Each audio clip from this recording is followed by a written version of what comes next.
What's going on, guys? Thank you for stopping by Western.ops. Want to talk to you a little bit about a new magnifier I got in, and it's the Primary Arms 3x the Micro Magnifier. And it has some big differences over the original one that is obviously a lot bigger, the one I used to have on this. So we'll go over the pros and cons of this guy and compare it to the old one that I used to have on this firearm. And so let's take a closer look and then we'll start talking about it.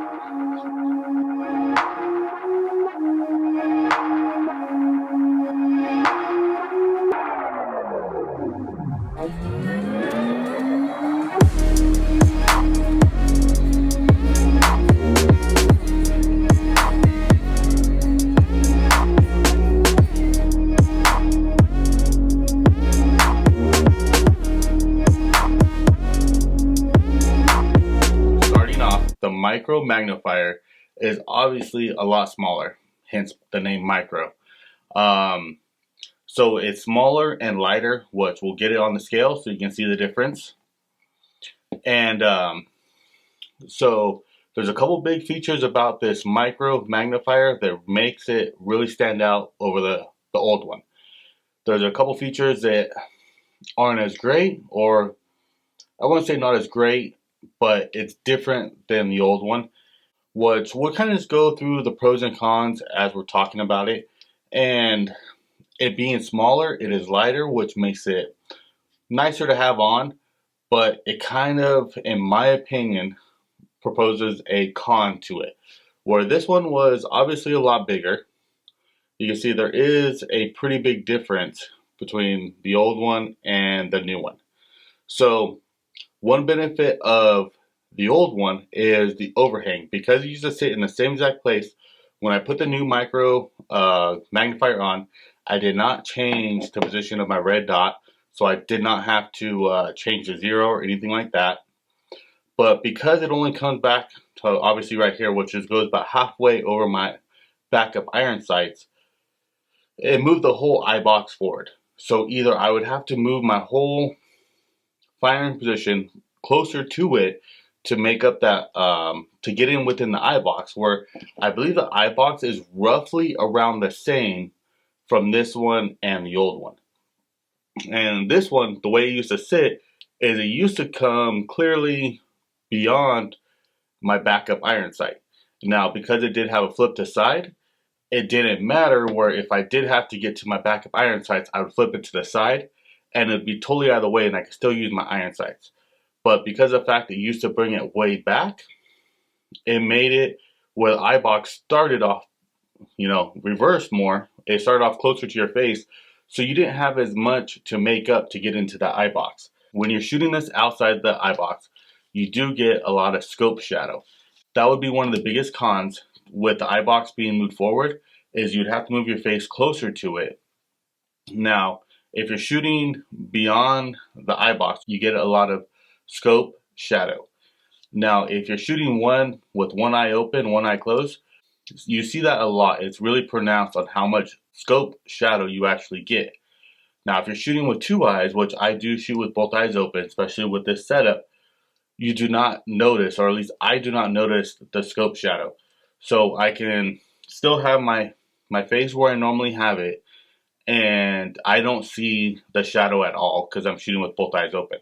So that's one thing to keep in mind. If you are going to be shooting with one eye, understand that you're going to have to get really close, almost to the point of like an ACOG, where you're kissing the rear end of your rifle, or you have your nose to your charging handle. Basically, you're going to have to get pretty close to it.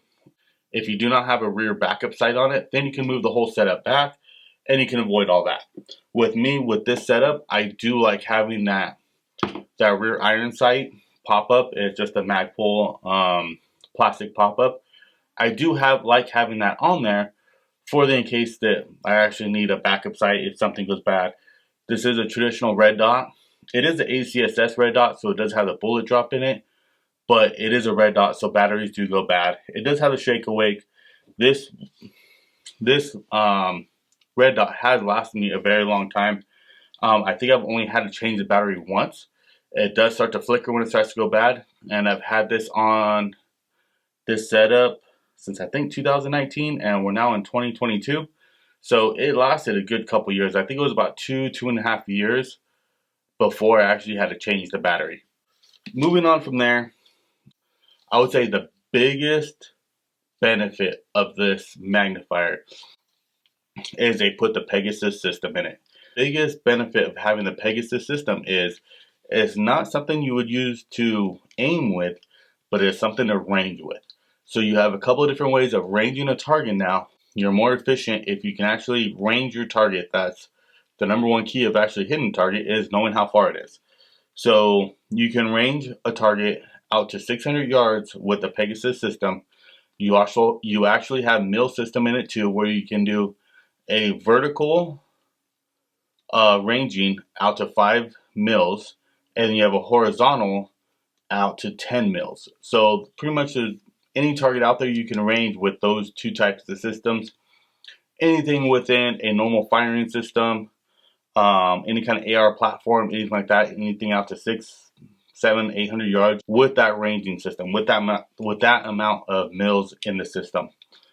And like I said, it has a auto ranging for the normal primary arms system, where you have the 18-inch wide target and then a 5'8", I believe it is, standing target from foot to head, or from bottom to top. Anything 5'8". With that system, you can range a lot of targets and get on right away, which is a really big benefit.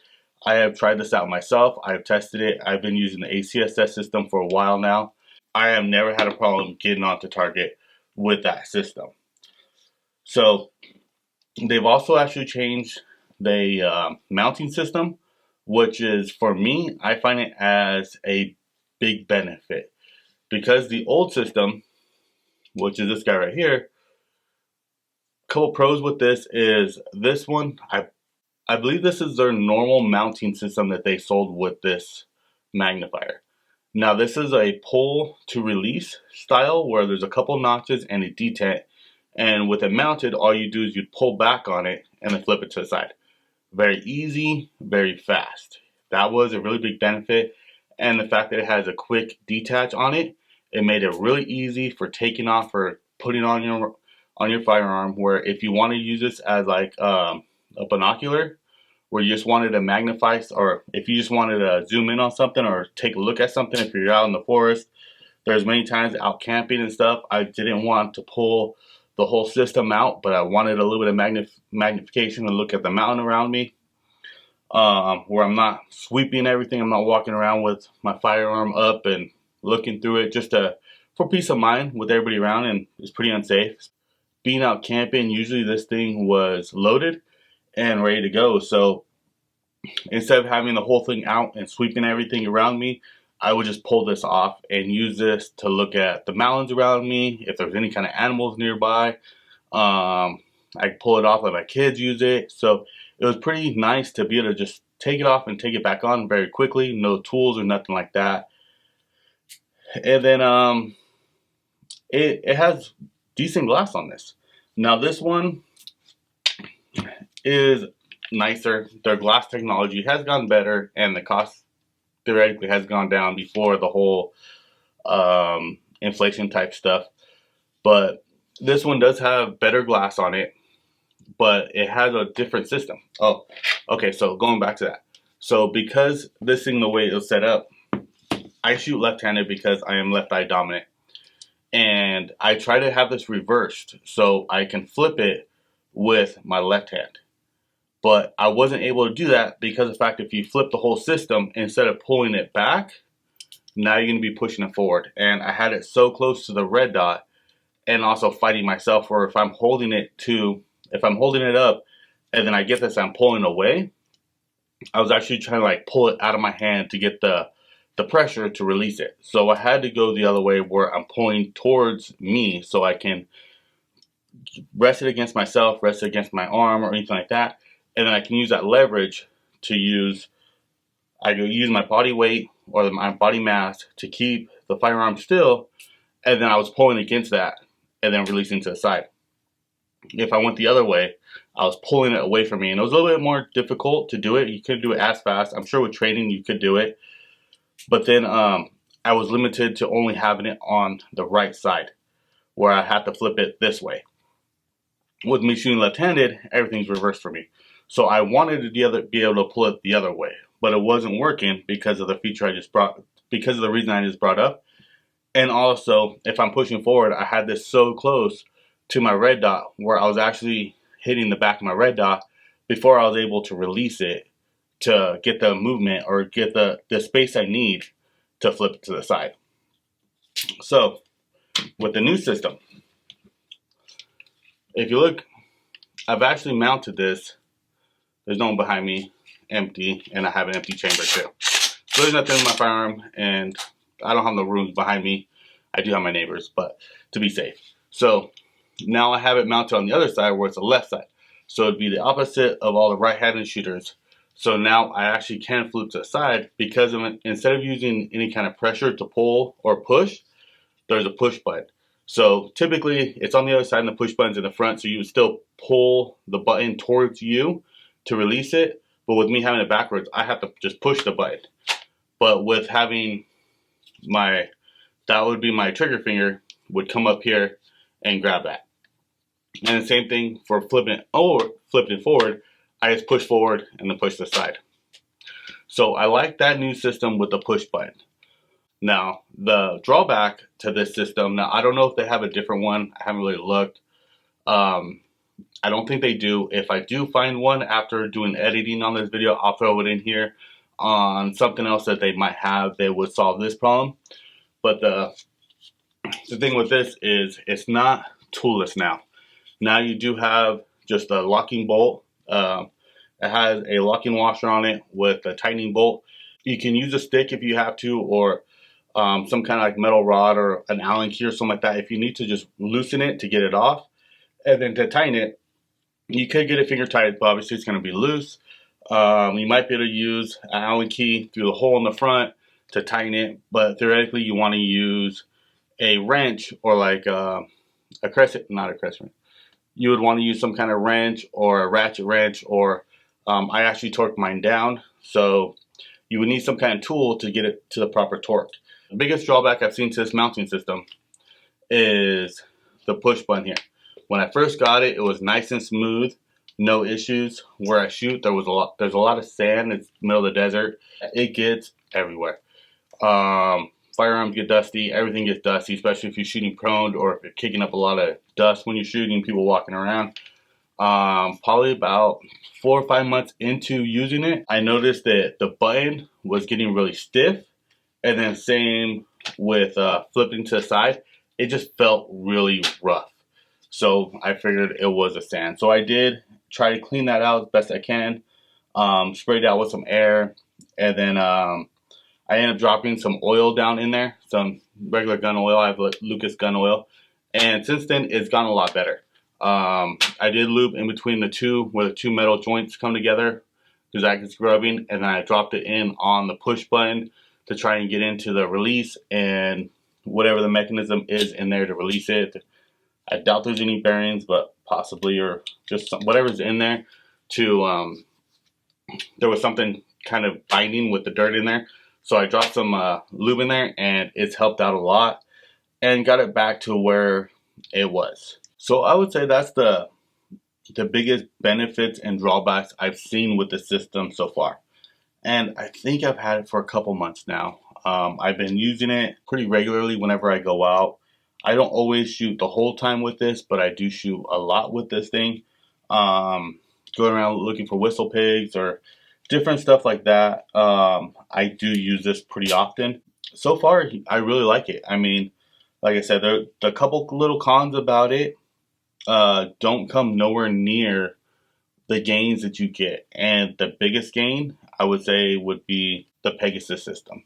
That Pegasus system is pretty awesome to have with a red dot because of the fact that you're able to range. I use the ACSS ranging feature in pretty much all my other firearms. My 16-inch AR, all my bolt actions have some form of the ACS system in it, and I use that ranging system a lot. So it's just kind of, because I use it so much, it's become second nature to use that, where If I do need to range a target or figure out how far it is, I go to that. That's probably the key thing I go to, and then I will confirm everything using a mil dot, using the mil dot system, where I will do the math and figure it out for my precise. But if I'm just trying to get right onto a shot, just using that ACSS to get the rough idea of how far it is, I would say using that system, you can figure out your target within 25 yards very easily. Just using your eye, and just kind of, you can break down all those stadia lines down to like a quarter line. You can do the half and then do half of that. And it works out really well.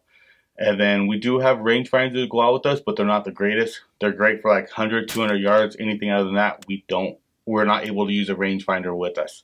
So if you have any questions, please leave them below. I think I pretty much went through everything. I mean, it is just a magnifier, so there's not a whole lot to it. All right, guys. So that's pretty much everything I had to talk about for this thing. It's a magnifier. It's not something that has a whole lot to talk about. The biggest thing is that Pegasus system. I keep emphasizing that because that is pretty much a game changer for me for the red dot. Now, if they have another magnifier that comes out that maybe is not so compact, if it's a full size, but it still has that Pegasus system, I would consider that to get the eye box back. But I think having that Pegasus system is the biggest game changer as far as having a magnifier with a red dot. So because of that, this magnifier is going to stay on this firearm for a while, until they come out with another Pegasus system that kind of interests me a little bit more. Maybe if they come out with a different line. This is the SLX. So if they come out with a GLX, then maybe I would consider that, or something that has better glass, or, I'll just have to see what all they come out with. But as of right now, I'm very happy with this thing, and it is going to stay on this firearm for a while. So this firearm has gotten a decent amount of attention on my channel, and so I have made some changes since I made my last video about this thing, and I think I've done some posts on IG for it, but I haven't done a review on it. So one of the biggest benefits is I just got in my second can, which this is a Rex can. This is a 7 baffle, and I will be doing a review on that compared to my 9 baffle Rex can that I got in. I think I put the new Geisley rail on it since I first made my video on this thing. Pretty much everything in the front of the firearm has stayed the same. The biggest thing I've changed is the back. So I changed out the buffer tube, the pistol brace, and the charging handle. The charging handle is made by Forward Control, which I got that because of the gas busting feature, where you can see that this thing mates up with the butt end of my upper receiver and blocks all the gas. So I get no gas through this firearm shooting it suppressed. That has been a game changer for the 10.5 being suppressed. So the other thing I've changed out is the buffer tube. I got their extended buffer tube with the H2 rifle buffer in it. And then I also have the rifle length buffer spring. So that has reduced the amount of recoil I have shooting suppressed. And then I put the SBA3. So that was just kind of a little bit extra because I couldn't use the fin that I had.